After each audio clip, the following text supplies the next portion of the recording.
Focus. Oh my god. Susie's in a good mood today. Susie's in a good mood. Good things are happening. It's okay. We're It's good. look at her. Look at her. You wanna no, no. I was gonna say You you can't wanna say let why, I us swear to God. no. Yeah. Okay. You don't want to tell us why you're so happy? No? Okay. Okay. Whew. Hi everyone. Hi! Hi, this is the Atheist Republic news. We're going to be discussing 10 different news items from around the world. This is the most global atheism, religion, secularism related news around the world. We don't, it's not just the news that is global, it's also our audience. Please let us know in the live chat where you're watching from. Look at this. Like, I didn't even have to ask. Germany, India, we are live. We're coming at you from the United States. Look, I didn't even have to ask today. People are already done from the US, You know the drill. from Germany, from India. So, guys, let us know where you're watching from so we can prove that we not only have global news, we also have a global audience. We So, don't need to Susie. prove it. I mean, come any day of the week and you'll see it. Yeah, you'll see it. Look at this. Australia. Amazing. Nice. Thank you for letting us know. Seattle. Okay. Hey, 206. Got a rep. Bermuda. Oh, Bermuda on LinkedIn. Amazing. So, Susie, today, what countries are we covering, and how is the news? Is it depressing? Is it funny? Is it so ridiculous? We have news coming out of Israel, Sudan, India, Iran, Afghanistan, more Afghanistan, Bahrain, and the USA. And most of the news is not sad. It's if there's anything that's a little bit negative, it's more just outrageous than sad. You know what I mean? Like, this is a bad thing, but it's outrageous, and we're gonna rage at the world together. Okay. We're gonna call out some people. We're gonna talk about some nonsense, and we're gonna be real about the BS in this world. Yeah. Like everybody is telling where they're watching from, and something I don't remember is saying from hell. You're not having a good day, I think. Is that what it means? No, that's actually a place though. But I don't think that what they're referring to. But hell is a real place. Okay, I don't think that's what she means, but okay. Yeah, it's a town in the middle of nowhere in the U.S., and I think it's a place in the Netherlands too. Anyways. Noman is worried. Like, what about India? Yeah, it's actually pretty interesting. It's about how Indians are fighting superstition. Oh, guys, good news from India. Good news. We need that. We need good news from India. Good news for Hindus. You remember that? All right, can we clap good for news for Hindus? Wow, that's a throwback. That took me a second. Whoa. You know you've been part of AR for a while if you know what that means. Oh, you're saying I look good. Thank you. That's very kind. Yes, very compliment. Good compliment. Bible Beth. All right, can we clap for our first news? Okay, because we're gonna take some people to task. We're not clapping because we do not approve of what this person says. We're clapping because we're gonna rage at a bigot. Okay. Okay. First news. Bigoted Israeli rabbi calls deadly Turkey-Syria earthquake divine justice. Prepare yourself for one of the most disgusting things you've ever heard. I just want everyone to take a moment to sit down and mentally get prepared. And also, this is my moment to say, YouTube, we are reporting on the views of other people.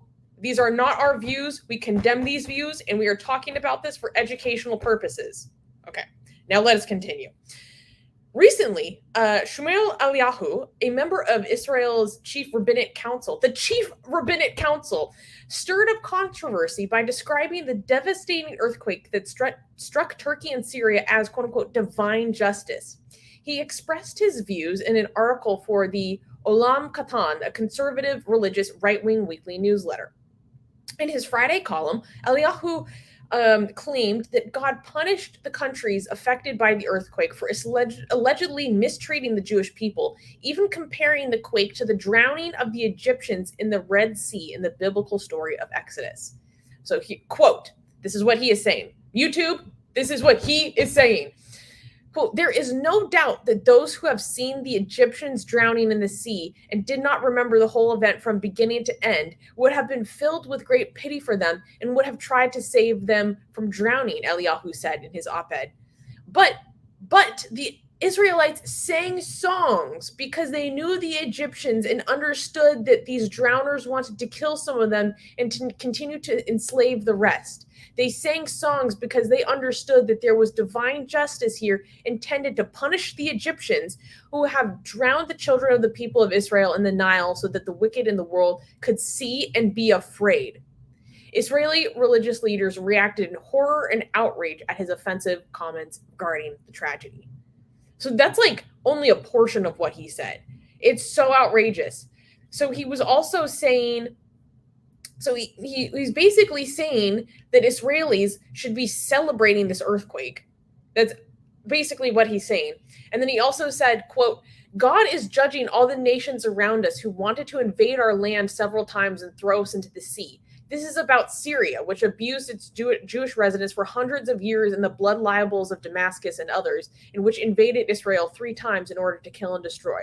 We do not know what accounts need to be settled with Turkey. It's such a gross way to think about it, which has defamed us in every possible arena. But if God reveals to us and tells us that he is going to judge all our enemies, we just have to look and understand what is going on around us. This is so disgusting. This is so disgusting. YouTube, these are not our views. This is the views of a hate preacher we are condemning. He went on to say, everything that happens in order to cleanse the world and make it better. Can you believe this? That's disgusting. Wow. Do you think he's doing this on purpose to get attention, or is that just how he thinks? I mean, probably both. Maybe both. But this does seem to be reflective of his views in his history. Like, he is a crazy anti-Arab racist. He's pushed for stripping, Arabs. Not that we think Turkey is Arab. For people who think like that's what we're saying, that we like obviously. No, we don't think that. We're just referring to context about his beliefs, right? Yeah. So he is super racist against Arabs, virulently anti-Arab. I just lost my train of thought. Crazy anti-LGBT. And he even encouraged these Israeli boys that killed the Palestinian women, saying that, prison is the beginning of political revolutions anyways. So basically praising these 6 young men that went in and killed an innocent Palestinian civilian. So really, really disgusting and virulent stuff. So obviously he has, he literally says that he's like, oh, I don't know why God is punishing Turkey, and goes on to say that he's assuming it's because of their slander against Israel. Which is weird because Turkey is now closer to Israel than before. So it keeps going up and down. I have a comment in the live chat which I want to call out because I don't like it. Vandas is saying, disgusting.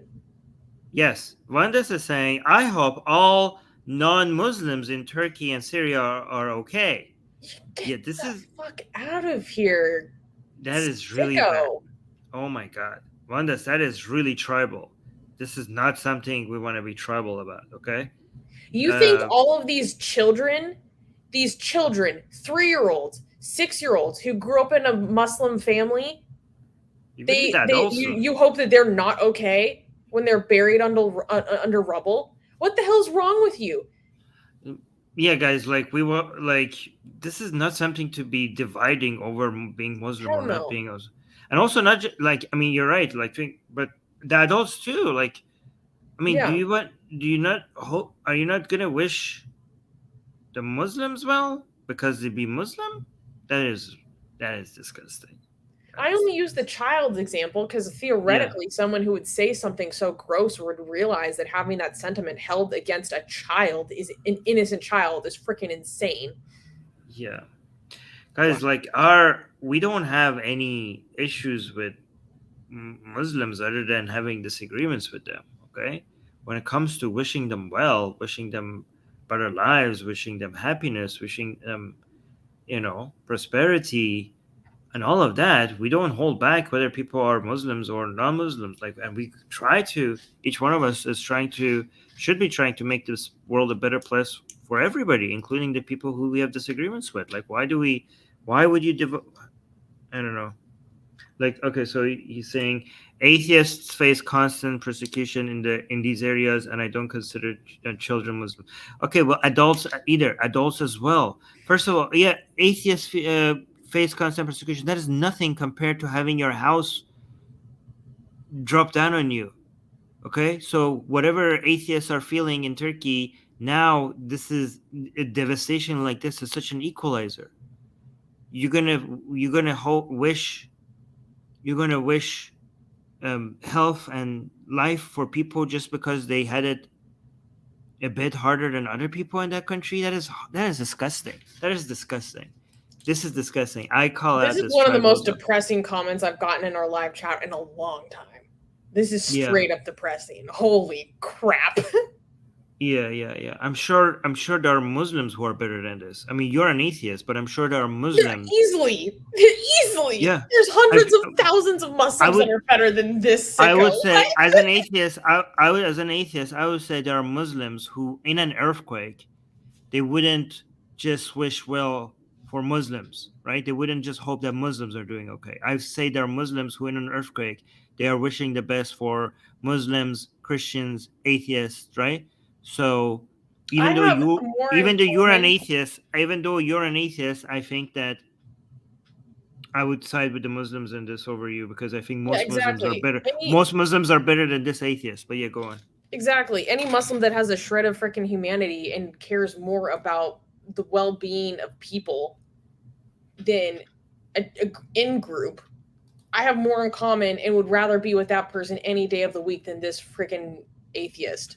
Disgusting. Yeah.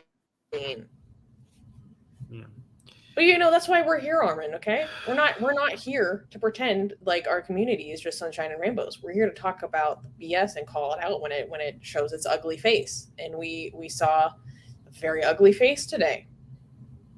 Yeah. Susanna is saying people should learn how to differentiate between ideas like religion and people who follow a religion. The problem is that the idea is not the people.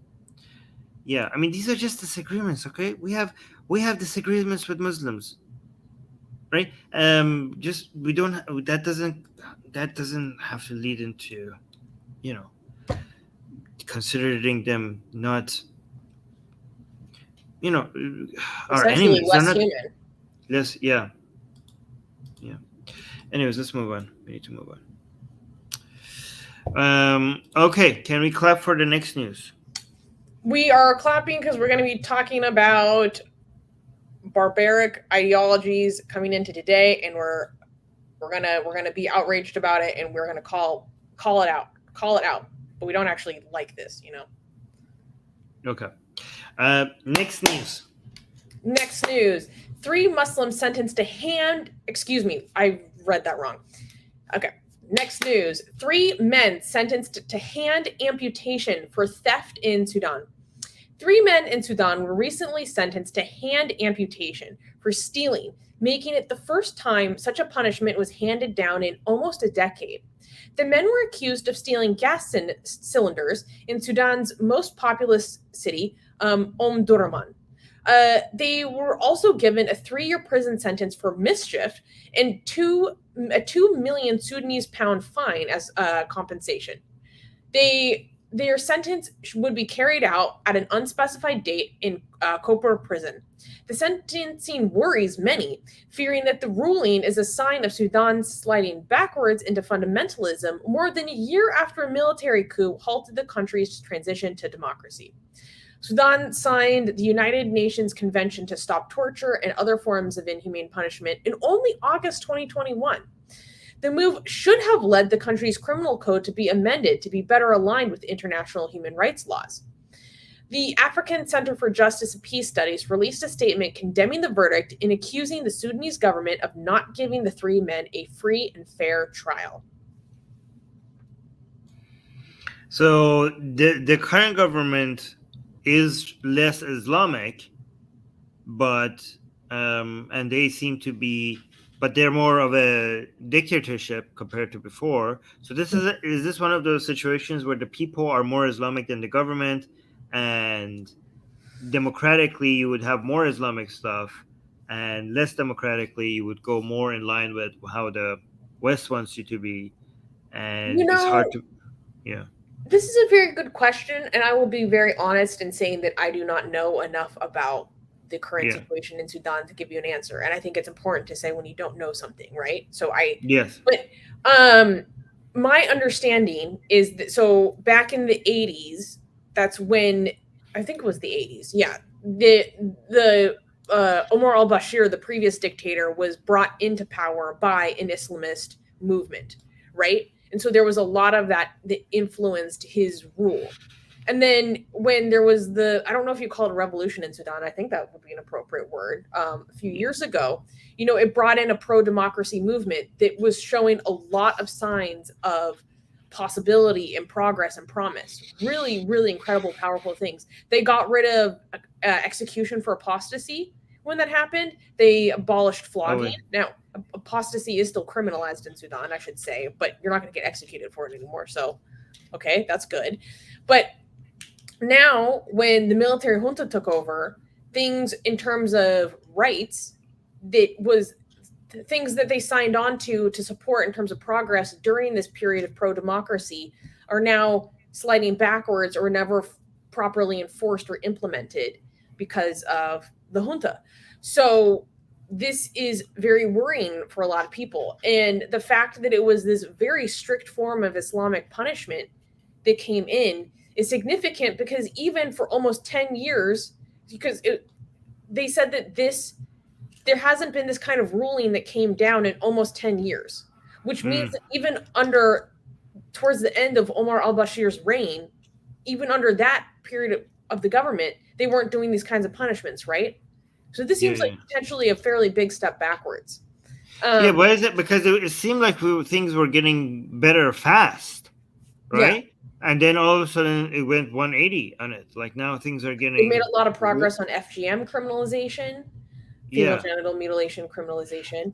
So is this just a one-off thing, maybe, this news, or is this a general trend, do you think? I think we might be beginning to see a trend. I don't know, because a few months ago or a few weeks ago, maybe D, our editor in the chat, lovely D, would have a better memory than I do, but not too long ago, we talked about a story where a woman in Sudan was sentenced to be stoned for adultery. A woman sentenced being stoned to adultery within the past year in Sudan. Yeah. And that was very significant, because also with that ruling, they had not had that kind of a ruling for about 10 years. A very harsh corporal Islamic punishment. And now we're seeing that again with this ruling against these men. And the Africa Center for Justice and Peace Studies said, according to them, that these men were not properly informed about the consequences that they face, or could face, I should say. And they were not informed that the confessions that they were made, that they gave, would be used against them in court. And those confessions, these so-called confessions, were the primary evidence against them in terms of this theft. And then this is being used against these men to chop off their hands. Well, that's not good. Let's keep an eye on Sudan if more news comes out. But what do you think about, I don't know, these literally medieval punishments, bringing brought forward again? Yeah, I mean, so it must be because of I don't know, but I really think if I had to guess, is because pressure from people, right? Because Mm, it's within these governments' interests to not do these things, because it would become a lot easier for them to deal with Western countries, right? If they didn't have these things happening there, right? true. But there's two things that one is the people coming from the pressure from a part of society on their government, right? That want these things, and two, the the fact that Russia and China are more influential in Africa now means that African countries Ooh, are feeling less pressure because of they're less reliant on Western powers, that's a good because point. they're alternative sources of money and weapons, and the more China and Russia expand their power in Africa, the more likely it is for Hmm. for these countries to feel free to violate human rights. Yeah. And when these kinds of punishments come forward in real life in the contemporary day and age, do you think Muslims appropriately identify that this is Islamic and this comes from the Quran? Say it again, because that's what Sasan is saying as well. Sasan is in the live chat saying, "Did you know that cutting hands is in the Quran?" Yeah, this is where that comes from. They're cutting hands specifically because it's in the Quran. What was your question? Well, I don't know. Maybe this is more of like a westernized Muslim question, but when these kinds of things happen in real life and come forward in the news nowadays, like, do you think that your ordinary Muslim will like correctly identify that this is Islamic and this comes from the Quran, and that's why this is happening? I mean, Or do you think where they'd be like, "Oh, I didn't is know that," or "No, this isn't really Islam"? in Sudan or in the West? And I don't know. In general, what do you think? Well, Kind yeah, of a I broad mean, yeah. question. Yeah, I mean, okay, let me tell you how I didn't even think of mentioning that comes from the Quran, because I assumed that it was obvious. Like I just this shows my Same. mindset how yeah, my mindset was like, do we need like I didn't even think about suggestions, because the news was like, oh, they're amputating people's hands and stuff, and it didn't even cross my mind to explain to our audience that this is coming from the Quran, because I just thought it was obvious. So yes, so that answers your question, because that's the go-to. I mean, even Muslims who are kind of reformists, or moderate, or whatever they want to call themselves, they know where this comes from. Hmm. They might think like, oh, these Muslims are misinterpreting it, but they know they know it comes from the Quran. Yeah, Yeah, I mean, I mean, at least I hope they do. Oh yeah, yeah, no matter saying yes as an ex-Muslims. Yeah, yeah. it's interesting. Yeah, it's actually one disgusting thing about it is that it's the punishment, um, for theft, and imagine it's the worst punishment. Two things how about how disgusting this is, beyond just amputation is barbaric, Yeah, is that these are people who steal are people who are usually impoverished. the society has failed them, usually, not often, not always, right? Um, and they are incapable of finding legal ways and appropriate ways to make money. And look what you do with them. You make it even more difficult. So the correct way of dealing with this is to try to get them into the economy, maybe punishing them, but also find ways to integrate, like get them involved in making money, integrate them into the money making industries or whatever, and train Hmm. them, give them the skills so that they don't have to rely on stealing. That's the humane, not only the humane thing to do, it's the thing that is best for society as well. But Yes. look, what the Quran does is like it takes away your ability to actually make money after that. You're handicapping not just the person but society as well. So you failed them once, that's why they're stealing, and now you're failing them even way more. I mean, it's the fact that somebody steals is often, it should make us make pass a judgment on the system, not on that person. They're like, what did the system do to fail this individual? It's not the individual that is failing the system, it's the system that is failing the individual. But I've heard Muslims argue that this is actually a better cost-benefit analysis for society because society will be less likely to commit crimes if they know that the cost is this high if they're caught. Yeah, but that's not the thing is that they're stealing. You are only putting lipstick on a pig because now because the stealing is not the main problem. Okay? Armin, that's wrong. Okay, sorry. Yeah. What is when somebody steals, you're seeing the surface, like the fact that somebody lost their property. That's the surface level analysis. There's something deeper about society that has led to this person stealing. And instead of just fixing that one individual that is stealing, you have to look at what is the more deep-rooted problem that has led to that, right? So if you stop people from stealing by fear, you're just reducing the signs, you're removing the symptoms of a greater problem. So you're like, oh, I can't see anything anymore, so the problem is gone. So like, oh yeah, we scared the crap out of everybody, so nobody's stealing. Great, now you're not going to see the actual problem with your system. Yeah. Are you telling me that keeping a medieval mindset in the 21st century might not actually be? The problem is that this is actually not even medieval. Okay, this is too backwards for medieval. You know where the Quran? No, I'm actually genuinely because like in medieval times, when people stole, they wouldn't cut their hands. Okay, that's not what they did. Okay, so this is actually in America, we used to tar and feather people, though. That is brutal. That's torture. Not for stealing, not just for simple stealing. For public humiliation, which is psychologically worse for us. I know, but like the crimes were bigger for that. Okay, that was rare. This is like you steal an apple, you lose a hand. It's crazy to think of a judge going home to sleep after he just sentenced someone to be tarred and feathered. Like, yes. Sleeping soundly, right. That's crazy. Okay, let me make my point because I have limited time today. I need to go. Yes, what was I going to say? Oh yeah, I was making a comment about medieval, and you didn't let me finish.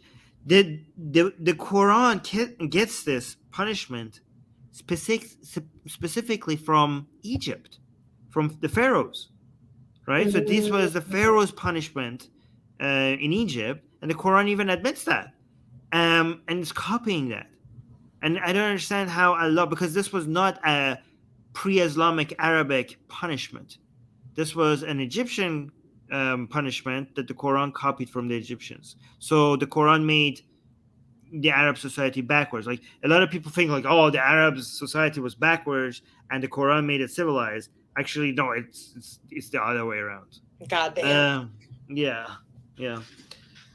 Oh, hey, Breath of Life, Rebecca is here. Oh, Rebecca, we miss you. Good to see you. Yeah. Happy Sunday. Anyways, can we clap for our local Christian spending her Sunday with us godless folk? Yeah. All right, can we clap for the next news? Yes, this is awesome. Next news. Indian Rationalist exposes Superstitious Godman as fraud. Recently, Shyam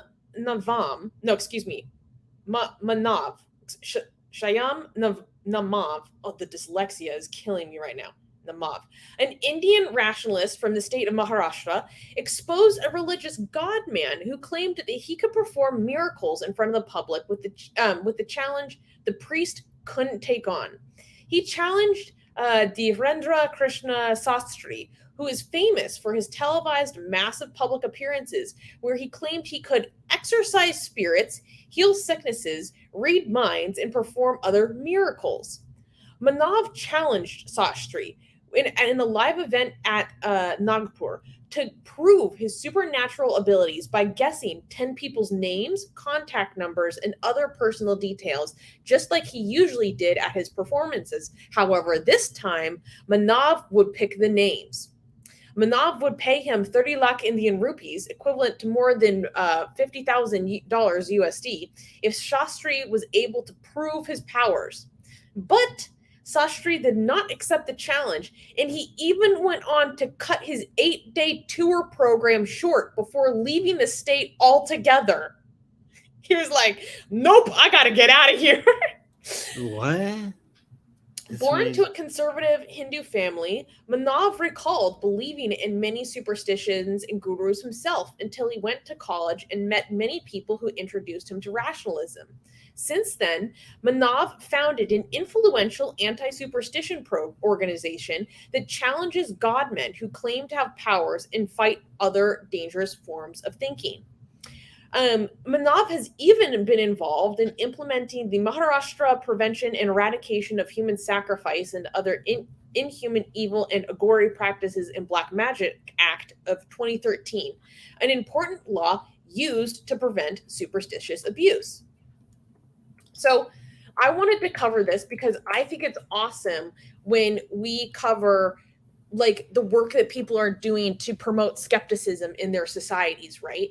And the Indian subcontinent has such a rich history of rationalism that is really under highlighted in the broader quote unquote West. Like, we don't understand how rich the tradition is and how far it goes back. And this guy is pretty awesome. So if you scroll down a little bit, you can see a better picture of Manav. That's the Godman dude. This is the Godman. Yeah. He's freaking weird. Oh wait, don't see any other picture. He's right there. Yeah, on the right. And so I wanted to just showcase him and showcase like the cool work that people are doing in India. So I think of this guy, if here in America, like our version of it would be like James Randi. You know, like he, especially in the 1970s, was a pioneer of exposing people who were charlatans and exposing people who were claiming to have these supernatural powers and swindling people and abusing people by these tricks and exposing their tricks. And when you're exposing the tricks, you're also teaching people critical thinking.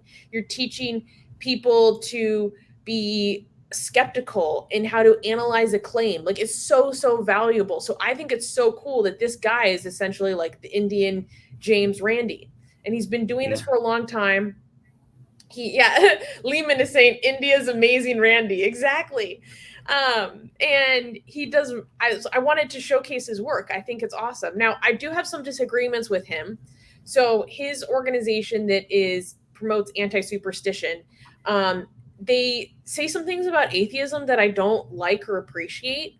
Like, they say that being against, like, they basically has these quotes, and I'm paraphrasing, basically saying like, oh, I'm not an atheist because I'm not against religion and I'm not against God. I'm against the abuse of God and religion for financial gain and power, you know? And it's fine because we disagree with him. We don't have to support a rationalist. Only, I know you didn't say that. I just want to clarify for the audience, right? So there are people who are fighting superstition who are not atheists, right? So there's one superstition that they don't seem to have a problem with, which is God. But we don't have to be supporting somebody only if they are 100% in agreement with us, exactly. Right? We could see valuable work. This person seems to not be an atheist, not be for atheism, but he's doing really good work against other forms of superstition. And for us to be Puritans or like, oh, you have to be completely in line with our narrative for us to appreciate your work, that is ridiculous. That would be ridiculous. So we could acknowledge his the value of what he's doing without constantly agreeing. He actually, based on completely what I was reading, he does seem like he actually is an atheist. He just doesn't. He seems to have his own ideas about what that means, and like, yes, he doesn't seem to like to call himself that. But that's fine. That's fine. He doesn't. He might be an atheist himself, but as he assumes that the word atheist means somebody that goes anti-religion, right? Yeah, exactly. Also, it might be it's good that we have different kinds of people, like people who are attacking everything, religion, God, superstition. But for some people, that might be too much to take. So it's good for us to have some people who are like, I don't have any issues with your God and your religion, but this guy. So for people who might be like, people like us might be too big of a pill to swallow, we have like something a little bit mild there for people. Yeah, not these guys. These guys are attacking my gods and goddesses. You are respecting my gods and goddesses, but are fighting superstition. So yeah, easier to take this guy. Take this guy. Armin, you are so on point. That is basically his entire argument, saying this is what he thinks is appropriate for Indian society in this day and age. That's basically what he said in an interview I read. I'm paraphrasing a little bit, of course, but that was how I interpreted his point. And so what was so interesting, though, the background between, so, he, the amazing Randy, Manav challenged this Shastri Godman dude, and the Godman, he just packed up and fled the state. He didn't even, respond. He was just like, I just got to get out of here. So, okay, you can't do what someone says that you can do, even when he's offering you a large financial reward. That's sketchy. And he got death threats because of this. He's gotten death threats because of the Rationalist. The work that the Rationalist. In fact, he talked about how in 2015, there were a series of assassinations against Indian rationalists by Hindu supremacists, which is so interesting because 2015 is the same year that all the Bangladeshi rationalists and atheist activists were getting assassinated in the street by Islamists. It was like, what was going on in 2015? And then, so Manav, the rationalist, he tried to file police reports against Shastri because Shastri is promoting alternative medicines and superstition and magic and all this stuff. And this is actually against certain federal laws and it's against certain state laws in Maharashtra. But the government decided to do nothing about it, even though it is a violation. They're like, oh, there's nothing to see here. He didn't do anything wrong, blah, blah, blah. And this guy who's a godman, he's 26 years old. People worship him kind of as a god, which it's so bonkers to me to think about someone my my own age, being worshipped like this. It's kind of just boggles my mind. But this Godman guy is super pro Hindutva. He supports the extrajudicial bulldozing of Muslim homes, Wow. in revenge for other random Muslims, stone pelting or communal violence, completely against the law. And so basically he has a lot of influence and powerful circles, and he's receiving protection from the BJP, even though a lot of what he does is against. I have a question. Yeah. Why is he wearing a ship for a hat? Yo, his hat is so weird. I've never seen a hat like this before. I've seen it on pirates, but they're not. Shut the fuck. Does that not look like a red? Kind of. Honestly, I think it's cooler than a pirate hat, though. It's unusual, but I do think it's cooler. It does look. I mean, if I was superstitious, I saw someone with a hat like that, I would okay, that guy is holy. I don't know what you're wearing. That seems so alien to me. That there must be something. There must be something special about you because I haven't seen anything like this. Honestly, I think that's probably part of it. Yeah, I think that's the point of hats. That's the point of funny hats. It needs to be there's something weird about you. Are you holy? Something. Are you godlike? I don't know. Yeah. So, yeah, just stand out. That is a fine hat, people are saying. That hat is kind of legendary. I agree. One-eyed heathen. I don't like the dude. It's a little bit funky, but that's I want one now. Can we have one? Can we have atheist hats, special atheist hats, and we could wear them on the show? Well, I think it would be the pasta strainer if you're a pastafarian. But it doesn't look. I mean, it doesn't. It's not as cool. It looks goofy. I mean, pastafarians are pirates. You're right. Oh my God, they're also pirates. We have more in common with this man than we thought.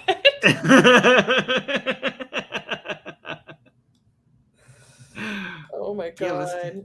Yeah. Okay. Yo. Yeah, look at this. Lehman is saying atheists will never be taken seriously until we have our own ridiculous hats. Yes. Exactly. My friends, oh my God, my dear friends, we need to start working with a costume designer, okay? We need a headdress. And we are not going to be getting the respect we deserve until we have our own headdress. So we need to start thinking creatively. I want to see sketches. I want to see ideas. I think we should go with like a pirate hat, like that guy, but with decorations, but and a different color because saffron and red has been taken by Hindus. Mm, I think green maybe. something that commands attention. That's for sure. And instead of the red dot, we could do a green circle. Oh, there we go. There we go. There we go. Okay, it's starting to come together. Yes. All right. Can we? Asian American is saying special hats became a thing to hide receding hairlines. Yeah. You're not. You know what? I don't think you're entirely wrong, especially when it comes to the British. Okay. Can we clap for the next news? What? Yes, we can. Okay. Wait. Are we sure? Oh yeah. Okay. Next news. Badass Iranian woman goes viral throwing off hijab and the regime bites back. The Iranian regime is prosecuting a female engineer, Zainab Qasimpour, for disrespecting her headscarf after she was seen removing her hijab and throwing it on the ground as she stood on stage in front of her colleagues and walked out of a meeting to elect the new board members of the Iran Construction Engineers Organization. A video of this incident went viral online. According to a Twitter post showing the video, the woman threw away her headscarf to protest the decision to block her from being elected to the board because of her improper hijab. Zainab is now being prosecuted over the seeming act of defiance connected to the ongoing mass demonstrations challenging the Iranian regime. The Iranian state news agency Tasnim denies the report that Zainab had not been elected. They stated, quote, "It has been falsely claimed that this individual was disqualified for not wearing the headscarf." So I want to show the video. Can I show the video? Yes, this is awesome. Okay, and one of the videos that I provided, I think that one has subtitles, but for the people who are listening, can you please give the translation live, Armin? Okay, hold on. Let me know if you have audio.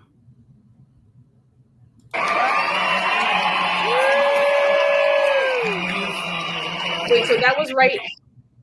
That's right when she throws it off, but to scroll down a little bit. This is her speech of what she said before she threw it off and walked up stage. This is all right, but look at the ending first, okay? Look at the ending. Look how badass she is when she leaves the stage. Like, this is pretty right under Khamenei's picture. Right under Khamenei's picture. This woman is awesome. This is insane. Look at this. I was like, what are they gonna do to her? Like, I was pretty sure they're gonna make her do a forced confession, right? And it happened. Hold on, let me actually do full screen so you guys could see better. Look at this. Look at the badassery.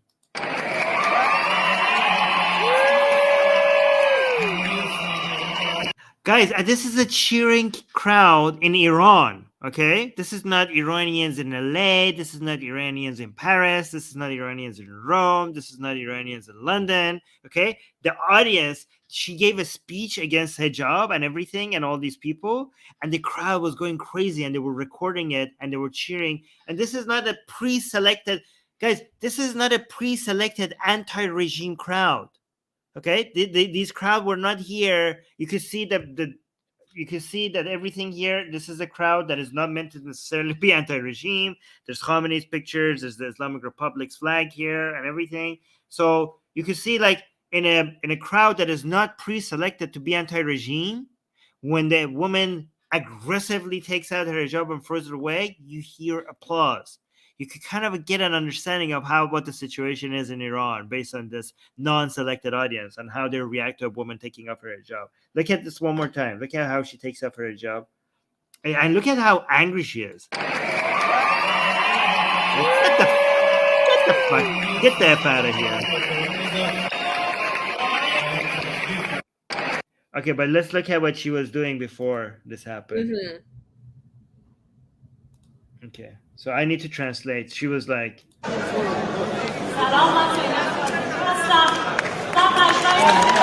so you can see from the beginning, so the women have their hijab, right? But you can see from the beginning when they gave her the mic because she has the hijab. They wouldn't have given her the mic if she didn't have a hijab. Hell no.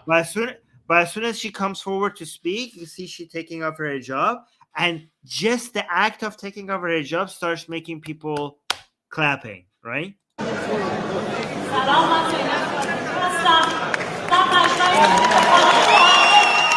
So she says, she introduces herself and she says the assembly doesn't allow votes for women who don't wear hijab. What was this gathering for? This was like to elect the new board members of the Iran Construction Engineers Organization. Right. Okay. So an engineering society. So this has nothing to do with politics. This was engineering society, and apparently the assembly or whatever they had something against women, and she, to protest this whole decision making, she came up and took care of her hijab. Okay. So she's saying like the assembly don't allow votes for women who don't wear the hijab.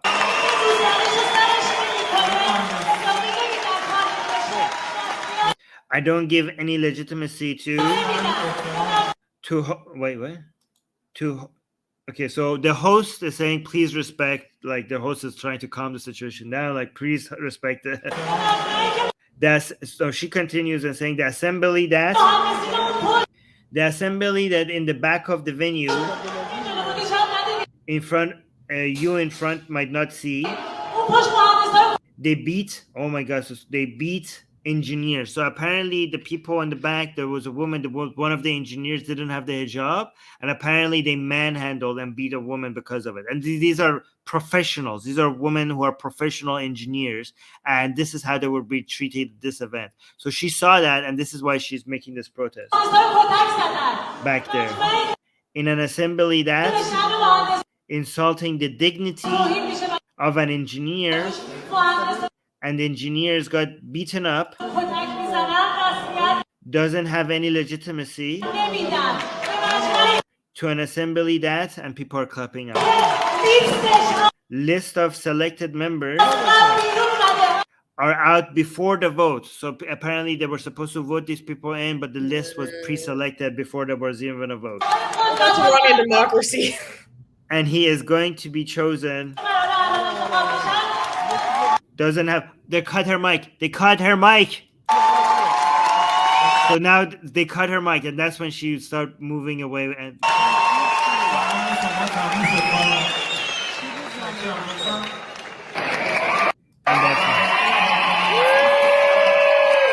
And that's when they cut her mic. She moved out and she took off her hijab. But the way she tosses it is so good. It's over the shoulder. Yes. Just like, get this off of me. Throw it down. It's so good. So I wanted to talk about this because this went viral in the Iranian sphere this past week, or when it happened. Yes. Like, it was everywhere. Yeah, Armin, what was your reaction when you first saw this? I was like, oh God, they're going to come for her. And they did, because she came out with it. So Susanna is saying that I think she later apologized for it. No, Susanna, come on. These are forced confession. Every time something like this happened, the government, do you really think somebody like that would actually apologize for what she did? Look at her attitude, look at her tone. The government goes and hunts them down and threatens them, threatens their family, threatens their property, and like, you need to come and you need to record yourself and post it on social media and tell everybody that you don't know what came over you, that I obviously didn't mean to say that, I was obviously exaggerating. It happens every time. It's not a real confession, it's a forced confession. Yeah, and Susan is saying no, of course not. Yes. Wait, I've been seeing some comments from Navid John. Has he been saying anything about this? Yes. So Navid is saying شما نمیدونی نظام مهندسی تهران چجوری داره، چه جوی داره، وگرنه کپ میزدید این چه کاری کرده. Oh, okay. So it's like, Navid is saying you have no idea. گفت میزدید کپ میزدید. Oh yeah. So you have no. Am I reading this right? چه جور جایی هست. Okay. He said you have no idea what kind of a place the Tehran's engineering society is, because if you knew, you would have been shocked. Like, this is, so he's saying if you were more aware about what kind of an environment this is, your jaws would drop. I mean, if someone is engineering is taken very seriously in Iran. So, yeah. Yeah. This was really shocking. Is there any other general news from Iran that you wanted to cover this week? Oh, there's so many. I don't know I know. which one. Let me actually. Oh, wait. Can I give you something positive that I'm doing because of the recent news in Iran? Yeah. So the currency value in Iran just dropped to historical lows. So inflation, and and because so people, everything is getting so much more expensive. Okay, the inflation is skyrocketing, and the Iranian currency is losing its values. Used to be by the week, then it turned into by the day. Now it's by the hour. By the Oh hour. my god. By the hour. Like people are standing in line to buy dollars, and it's going up 10% at the time that they were in the front of the line to the gate to the time that they get into the line. Like people are Shut up. people are it's insane. It's insane. Like we had the dollar being 50,000 2 months just last week, right? Reaching for the first time to 50,000 2 months. Now this week for the first time it hit 60,000 2 months. God, like in less than in a okay. few days, it just from 50,000 2 months to 60,000 2 months. It's insane. It's crazy. So I just want to let It's you guys know. unsustainable. It's completely unsustainable. How do you? What do you do? Well, I could tell you what I would do. Okay, well, let's go for it. Okay, so I have a show coming up on my Persian, on our Persian Atheist Republic's Persian channel, right? Which is telling you how to make money in an economic downturn online. Basically, just a general scale on how to go online and make money. So this is what I'm going to do in 13 hours. I'm going to have a show, so online hustles, Yeah. from home. So the show that I have is the secrets of making money from home in an economic downturn, in a failed economy. So that's what how I'm going to try to help in 12 hours. I'm going to make this show. Nice. That's really interesting. Yeah. Sasan is asking, do non-Iranians know how much 60,000 2 months is? Not really. $1. It's $1. Well, yeah, it's $1, but I mean, like, in terms of what that means within the Iranian economy, like, what is?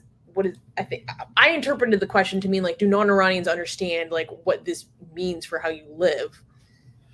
I don't. Well, I mean, yeah, it means everything is getting more. Okay, so like, let me tell you, it's now. It used to be I can't afford a car anymore. I can never own a house. That's the dream that I will, take to my grave. Okay. Now it's turning into, we don't have food. We can't fill the fridge. We don't have pasta. We don't have meat. Rice. Like, we don't have. Okay. So just a few months ago, people were like, oh, I used to think I could one day afford a car. Now I can see that I can never afford a car. Now those same people are saying, dude, we can never eat meat again, right? People like the situation. People who are buying meat, there are people waiting to grab the plastic off of their hands. People are stealing meat. Like you go out and you buy chicken, and there are people jumping on you not to steal your money, but to steal your chicken. Oh my god. Yeah. There was this kid that just recently died in a car accident in Iran, and people were around the father crying over his son, and the father was like, shame on me, I failed you. The only thing you wanted was a bike, and I could never afford giving you the pleasure of riding a bike. And he was crying that he could not let his son enjoy riding a bike before he died. And he was thinking like, I failed you as a father. So, no, sorry. Oh, I'm sorry. God damn. I'm sorry. I shouldn't have done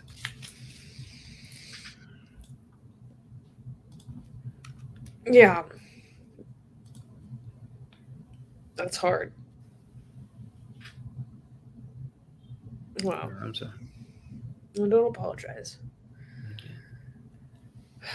Yeah, I'm sorry. Okay. All right.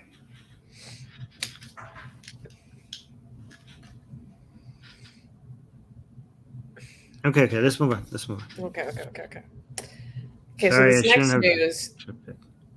All right. Yeah. Let's just not clap. Let's just not clap for. Well, the next news, we're going to clap because of the hypocrisy and the irony, okay? Yeah. Okay. So we All can right. treat this as a little bit like, what the hell? Yeah. Okay. Next news. Iran and China urge the Taliban to lift restrictions on women. This is a doozy. On February 16th, China and Iran issued a call to end restriction on Afghan women's rights to education and work. In a joint statement that came at the end of a visit by Iranian President Ibrahim Raisi, China and Iran condemned the discriminatory measures against women as well as ethnic minorities. During his visit, the two allied countries reaffirmed their close political and economic ties and their rejection of the West's interpretation of human rights and democracy. The statement said, quote, the two sides called on the Afghan rulers to form an inclusive government in which all ethnic groups and political groups actually participate and cancel all discriminatory measures against women, ethnic minorities, and other religions. The statement also suggested that the U.S. and its allies should, quote, be held responsible for the current situation in Afghanistan. China and Iran's joint statement is notable, coming from Iran's fundamentalist theocratic regime, which has been challenged by months of protests sparked by the death of Mahsa Amini, as well as China's communist regime, which has been criticized for its treatment of the Muslim Uyghur minority, along with its harsh implementation of the zero COVID policy. So this news caught my attention because I was like, goddamn, you know things are bad when Iran is asking you to be nicer to women. But to be fair, Taliban does that to Iran as well. When was the last time they did something like this? The Taliban told Iran to be nicer to women. And now Iran shut up. Yeah. When Mahsa was killed? I mean, it was a few weeks after. It was a few weeks after. So these are just like they're just taking shots at each other, right? Taliban was like, "Hey, Iran, be nicer to your woman," and now Iran is like, "Hey, Taliban, be nicer to your woman." So I think they're just taking cheap shots at each other. It's weird. Yeah. But what's going on over there? Yeah, I think so. So I think the narrative of Taliban is like, we tell people we agree that women education is bad, okay? Women being exposed is bad, but we do these things to keep our women safe, right? But Iran is attacking its women. So don't think like we're the same. Iran is attacking its women, but we are trying to, these Islamic values that we have that you don't like, is actually pro-woman. You guys think like we're anti-woman. We're actually doing these things because we know this is how you protect your woman. Okay, so that's Taliban's narrative. Okay, Iran's narrative is like, look, the world thinks we're against women, but in Iran, women are more educated than men. Our universities are filled with women. There are more women in our universities than men. In Afghanistan, they don't even let women study. They even read. They're even right. So they're like that's how they are. They're competing against who's more anti-woman, like so with each other, right? It's weird. It's very confusing. It's very confusing. It's like who is more anti-woman, but then we're gonna like point fingers at other people being mean to women. It's a doozy. It's a doozy. Yeah. But, so Hassan is saying they don't mean it. It's a game. It's a political game. Yes, that's true. Because this pressure is not really, this is an urge, and it's not really a pressure, because Iran just pretty much came close to recognizing the Taliban. What? Right? Iran to hand over. Yeah, this is just a few days ago, 3 days ago. Iran to hand over an Afghan embassy in Tehran to Taliban. So they finally are accepting the Taliban. Whoa. Yeah. Whoa, so all this tough talk, and now they're recognizing them. That's huge. Yeah, so this is making the Wow. Taliban more official now. You have countries recognizing them. Wow. Yeah. Wow. I'm blown away by this. Like, I need a minute to unpack this mentally. Holy cow. I didn't know that. Yeah. Wow. Asian American is saying, say what you will about the Communist Party of China. Oh, but the Communist Party of China always supported gender equality in their propaganda, unless it's birthing more than the allotted children. Yeah. Yeah. I know I didn't really want to comment on China's role in this because I don't have a great understanding of the government's role on women's issues in China. Like, I have the impression that culturally there can be a lot of rough stuff that happens in the domestic sphere, but that's not necessarily the government. And I also know that there's kind of a lot of like Me Too stuff that happens in the government, but that's different than it, like, legislatively what you see in Iran or Afghanistan, for example. So I'm glad Asian American is here because I love his perspective. It's always really helpful. He's also saying Afghanistan controls women's minds, Iran controls women's hair, China controls women's uterus. True. Iran also wants to control women's uterus. They've got a, it's like they remember we did that story about how they're like having a pregnancy database. Yeah, so I was gonna say this. Iran is moving on those to achieve those other, to unlock those other achievements of Afghanistan and Not China unlock as the achievement. well. Yes. Oh No, no. because it used to be just the hair. They're now moving with uteruses as well. Okay, because they want Iran is suffering from underpopulation right now, so they're aggressively moving in that direction, just like China. Okay, but when it comes to minds, okay, so Iran has been, not Iran governments, Iran's culture has been very pro women's education, not because of this current regime. This regime tried to fight that, but the women's education from the previous regime, the Pahlavi dynasty, was so strong that it was just such a hard thing to fight against. It was so important. Reza Shah, Muhammad Reza Shah, did such a good job in opening the doors to women's education. So it was a floodgate that you couldn't close. However, they'd be trying recently, and by recently I mean since last week. This is a new thing. And it's actually insane. Look at this. Not last week. Oh no, what is this? Schoolgirls. Fanatic groups in Iran threaten poisoning of Armin, high school. Yes. let's do a teaser because I want to do a deep dive into this next week. So we can't cover this in full, but just give us a teaser. They're poisoning high school girls so that they don't go to school in Iran. Right? They're poisoning children, guys. They're releasing poisonous gas in schoolgirls, in high school for girls. It's insane. And now, by the way, I thought this is too much. I thought this can't be real. And now the government is confirming that this is actually happening by fanatic This has groups. been going on for months. This started happening at the height of the uprising, but I didn't cover it because I was like, I don't know what is going on yet. And now we're finally getting more information. So guys, make sure to tune in next week because we're going to do a deep dive into this. And with all the information that we have so far, because it is crazy. It's been happening. There's serial cases of this happening in different schools. It happened again just like a few hours ago. Like it's one school after a school, and they're different in different places. They're mostly in Qom, yeah. And it's all just schools for girls. It's not a single boys' school. I mean, not that I know of. Oh my god! Yeah. So guys, we are covering this next week, and we will give you all the details. Because this warrants its own segment. We have to do its own segment on this. Yeah. Well, okay. No one is so depressed. I'm skipping next week. This is okay. No, don't skip. No, man. No, we need you. We need you. Don't leave us. Okay. Yeah, we need to know this. Okay. Yeah. Okay. So hold on. Okay, can we clap for the next news?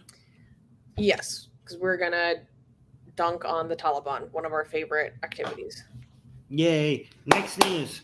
Next news, Taliban bans contraception, citing Western conspiracy to control Muslims.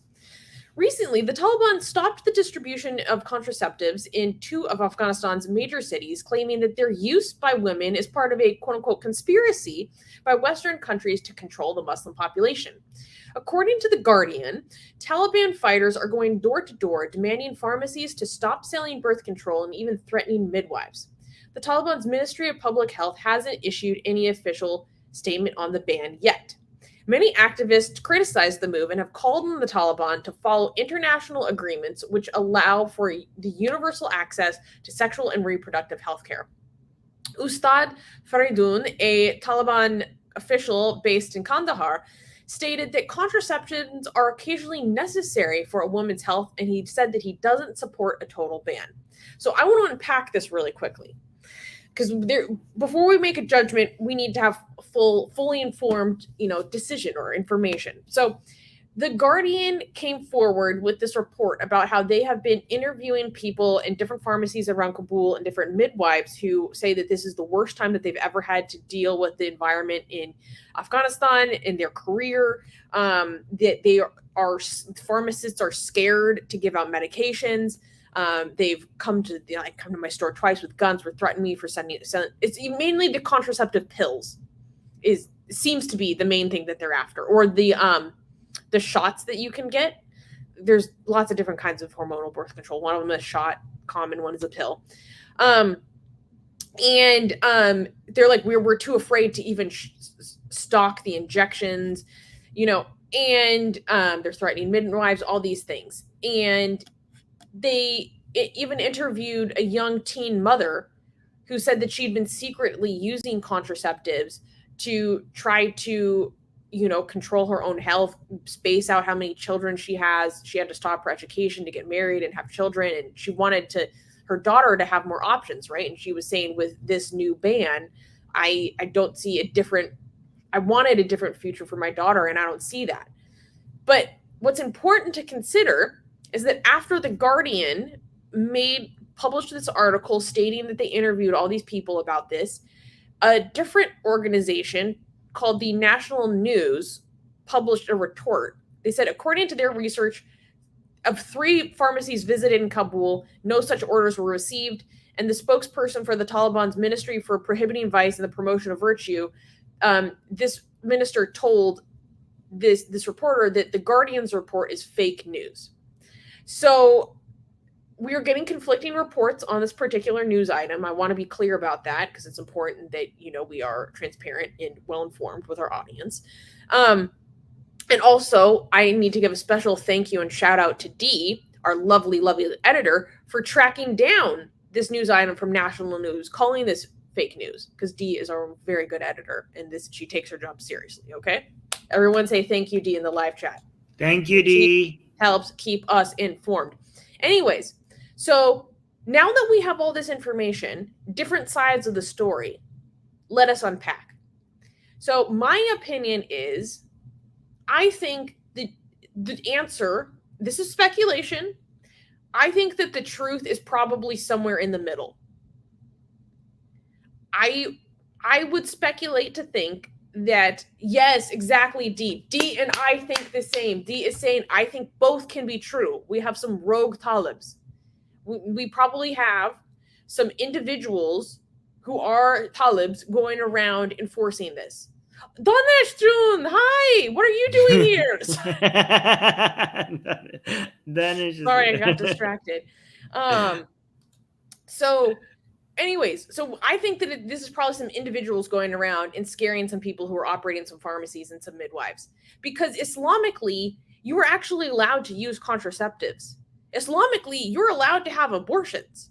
It's more permissive than Catholicism. So even the ministers of these different Taliban agencies are saying, well, actually, that isn't Islamically forbidden.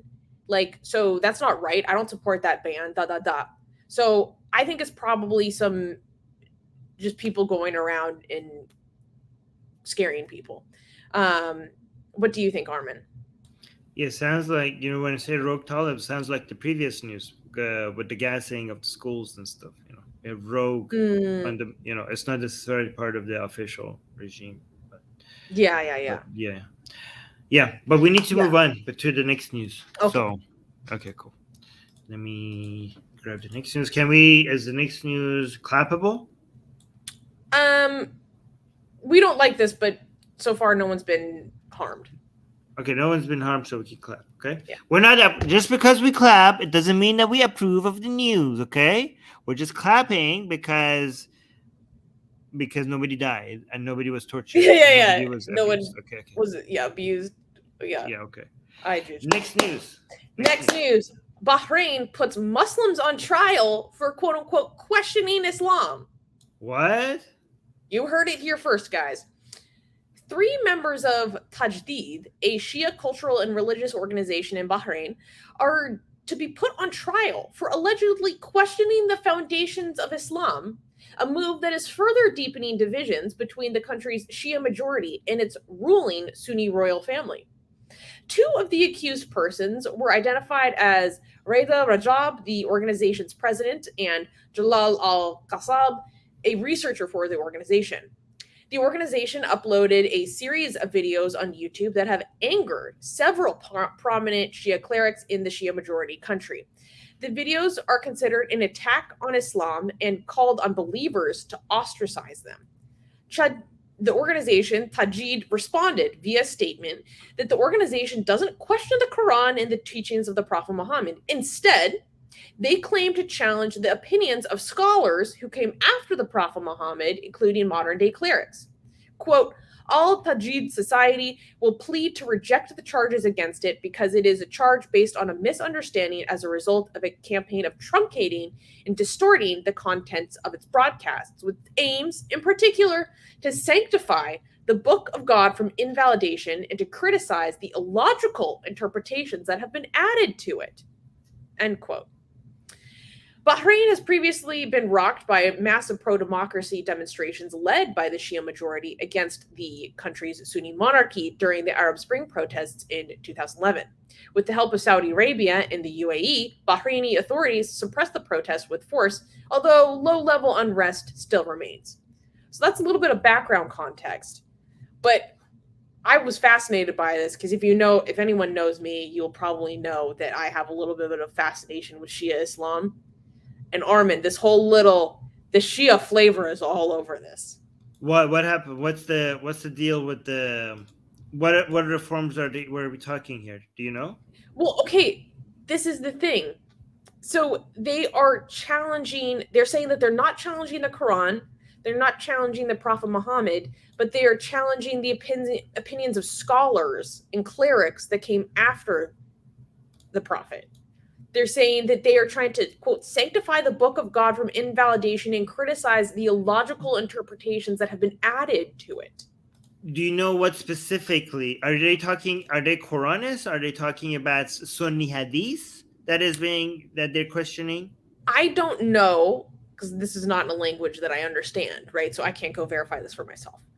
But based on the reporting, which I could be misinterpreting, to be fair, I was getting the impression that this was more of a Shia thing than Quranist thing, because I've heard a lot of that similar kind of rhetoric from Shias. So it sounds to me that they are questioning Sunni traditions, Sunni Sunnah, or basically the Hadith and the tafsir, right? But it's weird because the greatest reformer when it comes to challenging the traditions of Sunni Islam, because they're right, like Sunni Islam is the entirety of Sahih Bukhari, Sahih Muslim, and the tafsirs that comes with it. So if you question Sahih Bukhari, you might, the Shia guy might be like, I'm not questioning Islam, I'm questioning the Imam Bukhari guys, saying about what Muhammad said. Well, I'm sorry, but for a Sunni Muslim, that is Islam. So you would be. It's basically what is Islam, right? So if you say you're attacking Islam, and you say, who's right? Are you attacking Islam? They say you're attacking Islam. You say you're not attacking Islam. Who's right? You're both right, because you're attacking Islam based on their definition of Islam, and you're not attacking Islam based on your definition of Islam. So they'll both be right.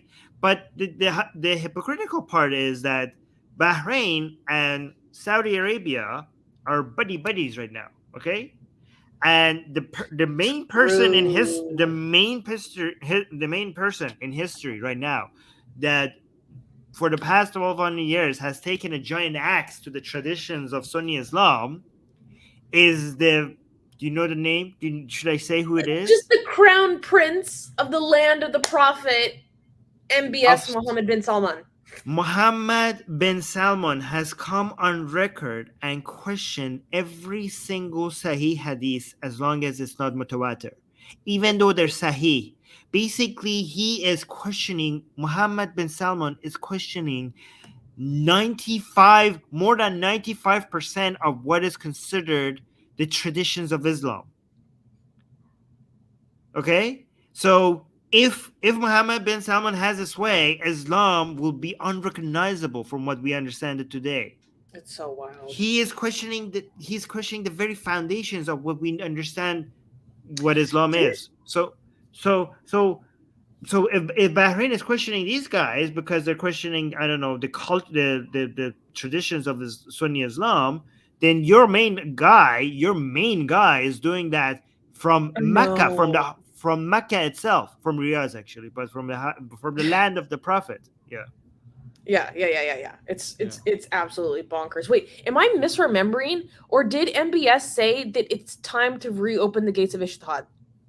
Yeah, he said that. That's crazy. Yes. These are fighting words. Like. Yeah, so if you don't like people reforming, then you need to go talk to your main ally. Yeah. Yo. So, yes. You're not kidding. Yeah. Yeah, it's juicy. Okay. Wait, did he say that? I remember him saying that. I just want to confirm so that we don't get banned, because I remember, was this a dream or did he actually say that? I remember him saying something pretty wild about Ijtihad. Yeah, I think he said that. I remember him saying that specifically. I could look at double check, guys, but I remember him saying that. But we double check if that's true, because nothing is showing up right now. Okay. Can we clap for the next news? Can we clap for the next news? Yeah, this is hilarious. This looks pretty cool. All right. Next news. Christian backlash against transgender characters in the Sims game. Gotta love it. In the latest version of the video game The Sims, created by Electronic Arts, the players can pick top surgery scars for their characters, let them wear chest binders, shapewear, and other medical wearables. The LGBT fans rejoiced at this news, since the new features would allow them to play the game based on their life experiences. American Family Association, or AFA for short, a Christian fundamentalist and anti-LGBT group, released a statement condemning the Sims game. According to the organization's executive vice president, Ed Vitigliano, gender affirmation surgery, this is all these quotes are so crazy, just buckle up, guys. Gender affirmation surgery is, quote, a new expression of ancient paganism and its everlasting war against absolute truth and decency. Vitigliano aired his concerns and added, "We continue to warn parents that our culture is not a place of moral neutrality. The false prophets of sexual anarchy and gender confusions are modern manifestations of Ahad and Jezebel, determined to lead the nation in rebellion against God and his word. The Bible says we should choose this day whom we will serve. For the sake of our very souls, we should be resolute in our faithfulness to Jesus Christ." This is not the first time that AFA took issue with anything related to the LGBT community in the entertainment industry, such as when he said that Sam Smith and Kim Petras' performance at the 2023 Grammys brought absolute debauchery and satanic worship to the world. Amazing. Guys, every time you see a couple of trans rights activists taking it too far, and you might be thinking that maybe this trans rights movement is too much, you need to come and look at stories like this to realize that a few wokies going insane shouldn't make you completely give up on trans rights, because we have more people wanting the annihilation of trans people that we have trans rights activists going insane, right?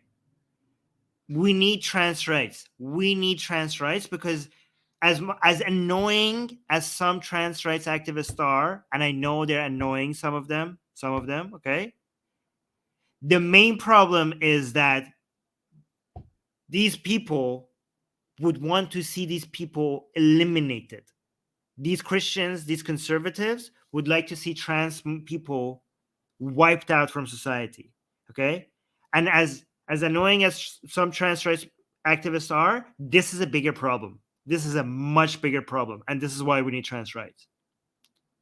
And if you are concerned about those annoying trans activists that are going extra woke, you should be annoyed with them because they're damaging a movement that we need. Facts. Yeah, they are. See, like gay rights movement has had a lot of success. We had women's rights movement. Again, I don't want to say that job is done, but it had major success. Women's rights movement has major success. Then it was the turn for gay people, and they had their gay rights movement in the West. And gay rights movement has progressed a lot. Still have a lot to go, but progressed a lot. Okay. Now it was the turn for trans people. And the woke people, the wokies, ruined it. This was a disservice. So if you feel like if you think that wokey people are annoying you, think about the main cost to them is not your annoyance. The main cost that they're doing to society is on trans people themselves, because their movement has been hijacked. And this is the kind of news that you have to see to know how big of a threat conservatives are to the very existence of trans people. Okay? In further quotes, this guy basically says that this is like a sign of the apocalypse. Like them having a customizable character that has top surgery scars. It's like the apocalypse is coming, guys. You heard it here first. It's happening. It's happening, Habibis. Like, it's insane. Right. D is saying the new satanic panic. Exactly. Yes. Excellent comment from D. New satanic panic. And they are literally saying that this is satanic. But it's different this time because it's not just like kids that paint their nails black and like have depression and acting a little bit antisocial. It's like a very vulnerable portion of society being actively targeted. Yeah. Here's a good question by One Eye Heathen. What is an example of extra woke? I don't know. Maybe the most recent example. I mean, there are so many examples, but one of the most recent ones is going after anybody who's playing Hogwarts Legacy. Yeah. Have you seen that? Yeah. Because so apparently, if you play related to J.K. Rowling. Yeah. So apparently, if you play Hogwarts Legacy, you're transphobe. So if you didn't know, now you know. Yeah. I mean, I shouldn't answer this question about extra woke because I'm so biased and bitter that I might talk out of turn.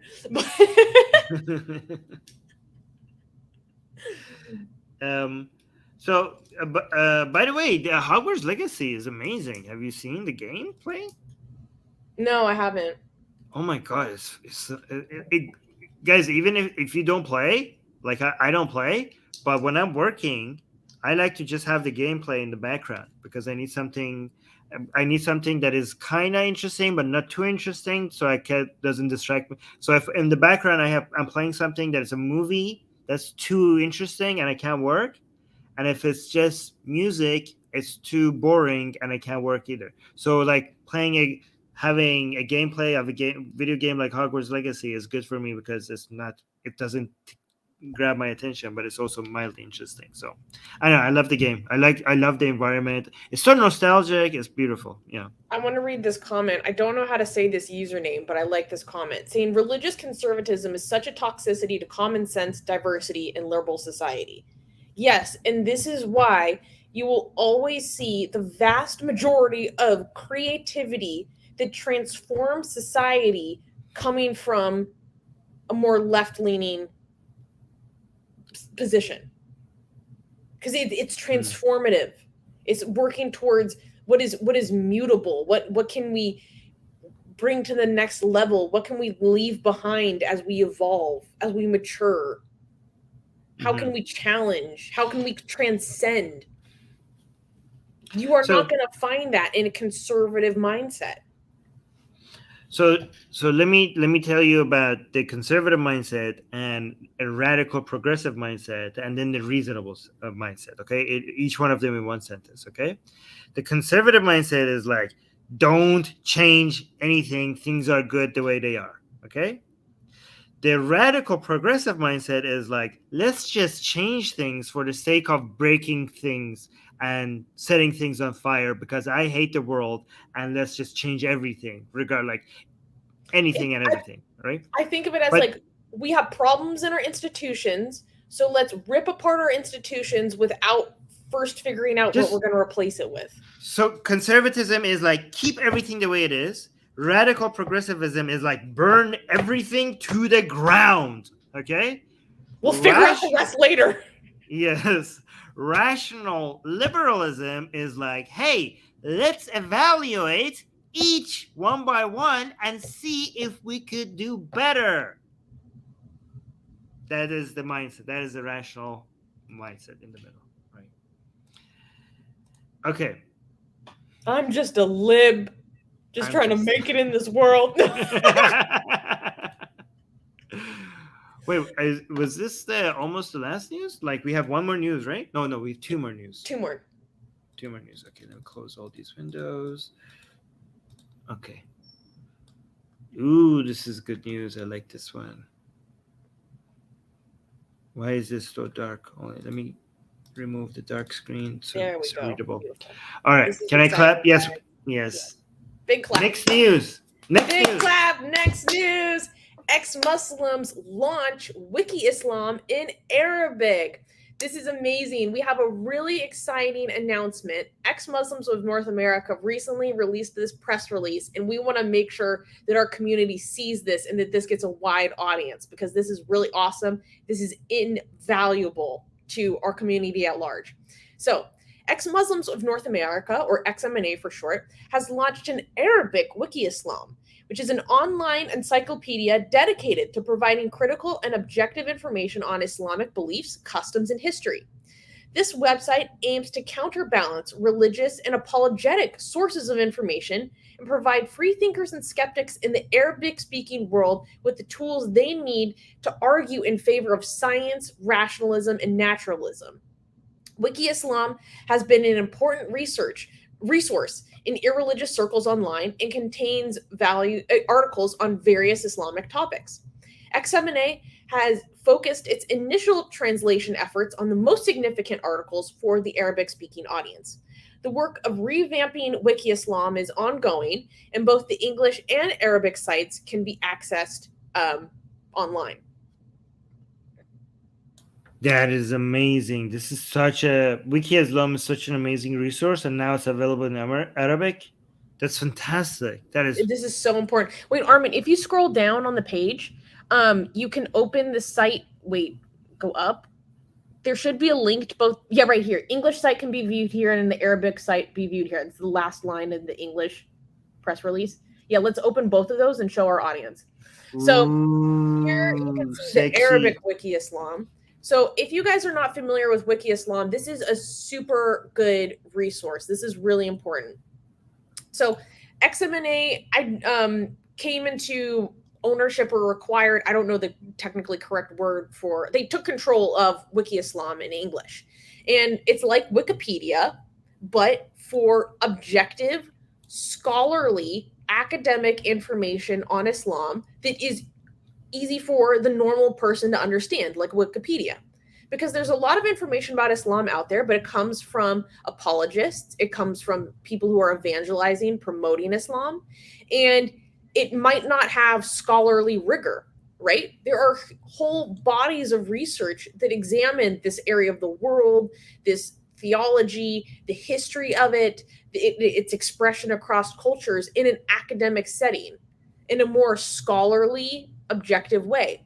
But it is difficult for the average person to access that knowledge or understand, understand what a scholar is talking about these things, right? In Oriental studies or something. So Wiki Islam is supposed to be like Wikipedia, but to understand this vast body of knowledge, and in an objective way that doesn't play into both the apologetics, but also the people who are trying to maybe not be completely honest about Islamic history either, because they just want to say anything that's against it. There are people out there like that, that craft things for their own narrative, right? So they have this in English, and if you don't know about Wiki Islam, go check it out in English. But now we have it in Arabic, which is super important because there are almost 400 million people who speak Arabic in this world. And I can understand this. It's the Tanaquzat Quran, which means the contradictions in the Quran. Yes. So there are almost like 400 million people that speak Arabic in the world. But if I believe the last statistic I saw about this was that only like 25% or maybe less than 25% of the information on the internet is in Arabic or accessible to that audience. So having this vast, source of knowledge that's supposed to be easy to understand for the average person, accessible, now available to the Arabic speaking world, to me, this is a freaking gift to the world, honestly. So XMNA is doing amazing work with this project. I wanted to make sure to highlight this awesome that they just launched this. It's live. So if you have friends that speak Arabic or maybe in the community in general, make sure to share this with them, because this can help them understand Islam better and maybe have better arguments and inform other people as well. Okay, I have two suggestions. This is great, by the way. Thank you to the ex-Muslims of North America. I have two suggestions. One, I would like to see, if I may, a link between the English and the Arabic pages, right? So if I'm on this English page, I would like to see a language change icon here, so that I could link it. You could flip.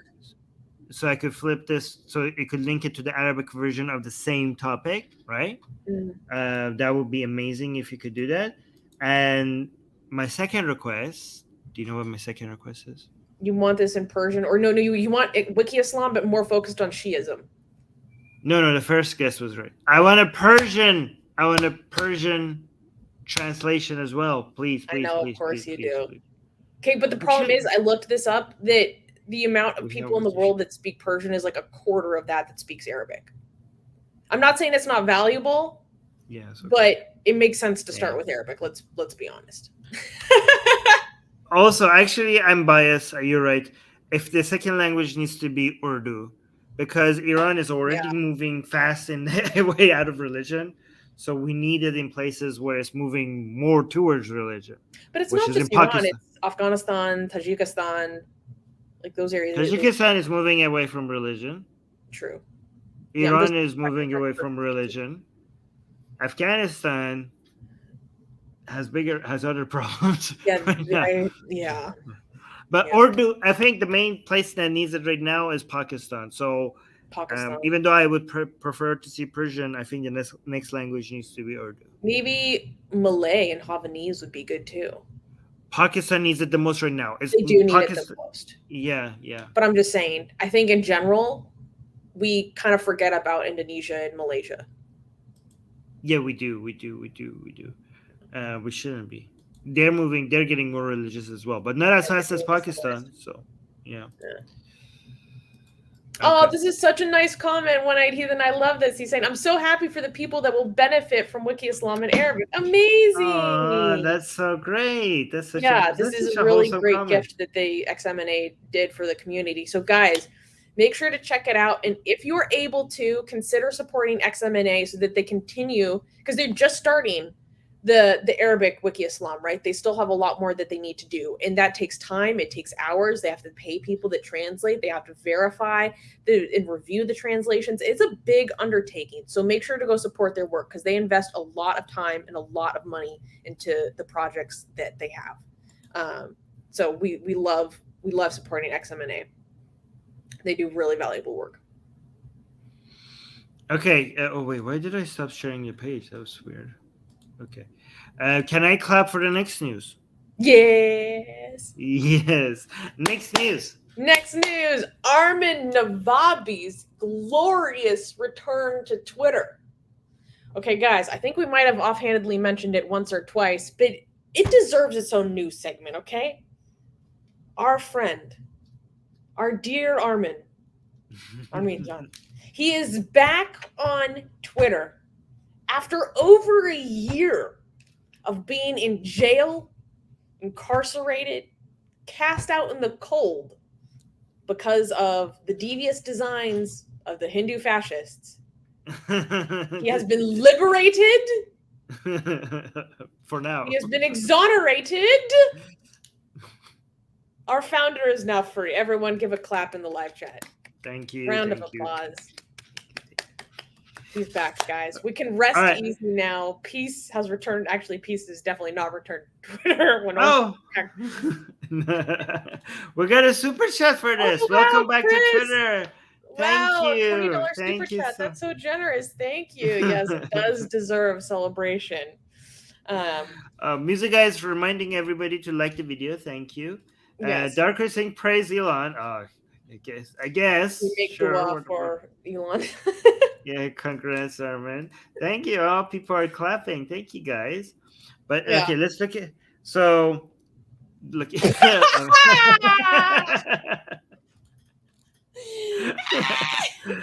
This is me as Imam Ali, by the way, for people who don't know. It says Ali right here. Okay. This is me, showing some Hindutva nonsense. Okay. Yeah. But look, so, but by the way, I'm releasing some short videos on my Twitter account right now. I'm going to do this a lot more. So I'm going to have 1 minute video clips on important things that people need to know. So it's really easy to consume. So for example, let's see what this one is about. Should I play this one? Sure. Okay. So for example, so let me know if you could hear this, okay? They tell us that reforming Islam might not be ideal, but it's a step in the right direction. It is not. We need to move past religion. Islamic reformers are slowing the process. Islam can't be reformed for the better for the same reason that Nazism can't be reformed for the better. The only way to reform Islam is to abandon Islam. So I'm going to do 1 minute videos like this. So it would be great if you guys could go follow me and retweet them so I could spread them far and wide. Yeah. Also, I have been offending people already, as I got back already, and I didn't even tweet at anybody, and people are offended. Look, this time people are offended in Persian. Do you want to read? Like, I didn't even tweet. Yeah, do you guys want to know why this? I like the way you said it, offended, but in Persian. Okay, so this guy just tagged me. I was like, what is happening? I'm on Twitter, and I haven't even said anything, and people are offended already. So this guy is tagged me and saying, after learning about Matt Dillahunty, Sam Harris, and Richard Dawkins, they are the flag bearers of atheism and the people who fight against dogmatic thinking. We have some cheap copies of them in Persian, such as Armin Navabi. it says for years, I followed these Armin for challenging religious taboos and culture and for critical thinking, right? Until I realized that his position against nations, the nations under attack by Iran, and this guy is talking about ethnic minorities. Is he So a this guy, separatist? he's a separatist, right? He's a separatist, isn't he? So yeah, as soon as I saw that thumbnail, I knew.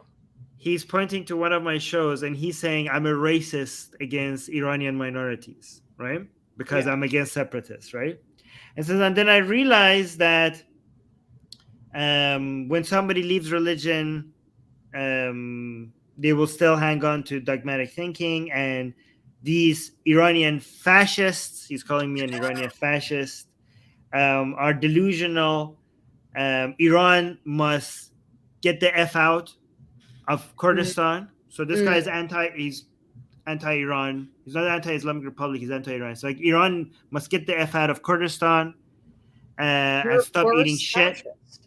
He's racist against the farce. Yeah, because I'm a farce fascist, right? He's a Kurd and he's against me because I'm a farce fascist, apparently. And he says Iran needs to stop eating shit. He says the Kurds and the Turks and the Arabs and the Baluchis, they need to let go of the Kurds and the Turks and the Arabs and the Baluchis. He says, we know you, by you means you Fars people, you Persians. We know that you Persians will never leave, will never get the F out of here with just words, right? So he's basically saying that we need to take action. It says like one day it's becoming very close to the freedom, the power of Kurdistan.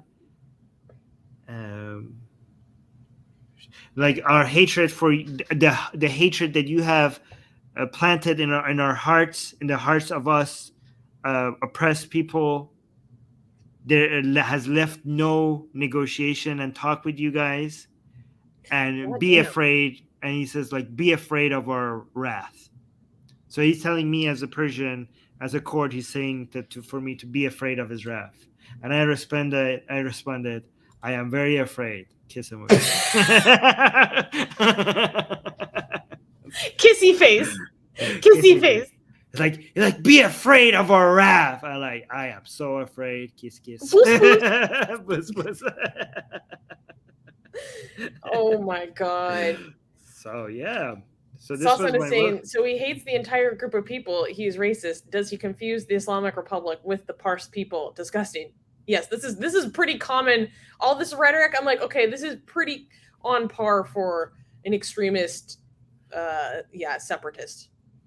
Their problem is not just with the Islamic Republic. Their problem is with Persian supremacy.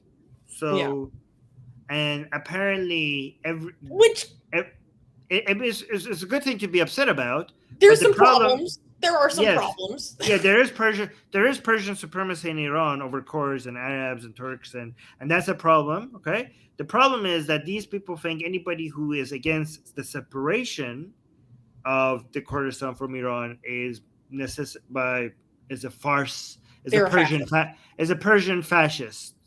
That doesn't respect the right to self-determination of Kurds. Yeah.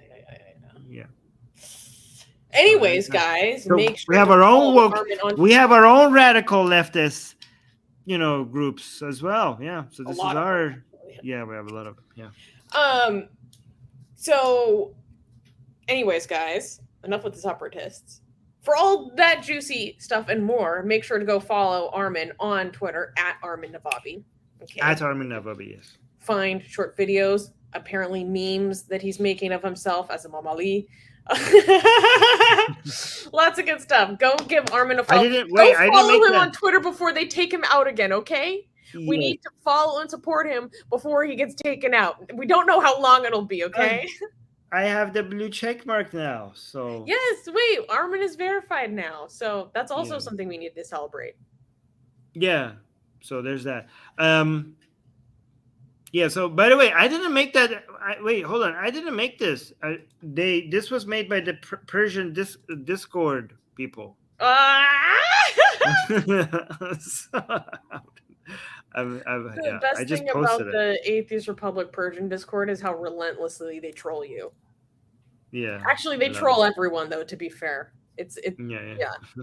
I showed up for like 15 minutes one time and they were doing AI generated photos of me like immediately as a sheep. It was cute though. Oh, Danish just gave us a super chat. Look at this. Wait. What? Yes, look at this. Oh, 20 Canadian Danish. dollars. Thank you, This Danish. is That's very Navabi. kind. Thank Thank you. you, Danish Jun. Danish is one of our Jumhuri Bikhodayan members. Oh, United across. I think congratulations, Armin. Yes. Thank you. It's all love. Thank you. All right. Yeah. All right. Well, that's a great way to end the show. Guys, make sure you like and subscribe. And if you want to support us, you could use the links below. We have PayPal, we have Patreon, and you have YouTube membership. But again, do not support this channel. Do not support this channel financially if you're struggling even a little bit financially. Only people who are completely financially secure are allowed to support us. Not even 1 cent. Okay. If you are not, if you don't want to support us financially, that's fine. Don't. Just like the video. That is a lot of help already. Like the video, leave a comment, share the video. These are free ways for you to support us and make our channel grow. Also, get on our newsletter. You get my book, Why There's No God for free. Yes. So there's a link for my book, Why There's No God. To get that, you get on our newsletter. And not only you get my book for free, you get weekly blasphemous art. Juicy, sexy blasphemous art that gets sent to your inbox every week. So yeah, get on our newsletter. You also get the news, and you can unsubscribe anytime you want. But you could get the book and then unsubscribe. But our newsletters are so good, so I don't think you would. Yeah. This Anyways, is a lovely comment. I love this. One-Eyed Heathen is saying, thanks for another great show, cast, crew, mods, and other chatters. Yes. Thank you to our community, our team of volunteers that makes this happen behind the scenes. I mean, I love everything we do together. It means so much to me. Thanks for a great show. And guys, you got to tune in next week because we're talking about all sorts of juicy nonsense. We'll be talking about the serial poisoning of Iranian schoolgirls.